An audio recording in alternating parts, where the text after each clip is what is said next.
Nilai ekspor Sumatera Selatan Februari 2021 mencapai 367,29 juta US dollar atau turun 6,78% dibanding Januari 2021. Tetapi dibanding Februari 2020 meningkat 25,86%. Nilai ekspor Sumatera Selatan Februari 2021 mencapai 367,29 juta US dollar atau turun 6,78% dibanding Januari 2021.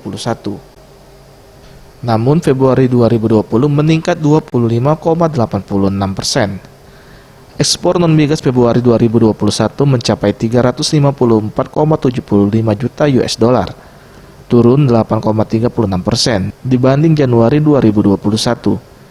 Jika dibanding ekspor non-migas Februari 2020, naik 29,09%,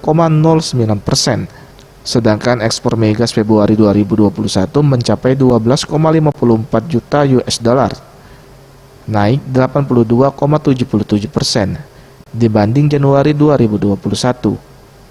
Untuk ekspor migas Februari 2020 turun 26,35%. Tiongkok, Amerika Serikat, dan Jepang menjadi negara tujuan utama ekspor Sumatera Selatan pada periode Januari-Februari 2021. Masing-masing mencapai 293,77 juta US dollar, 67,57 juta US dollar, dan 54,70 juta US dollar. Dengan peranan ketiganya mencapai 54,65% dari total ekspor periode Januari-Februari 2021. Tim Liputan, Sriwijaya TV.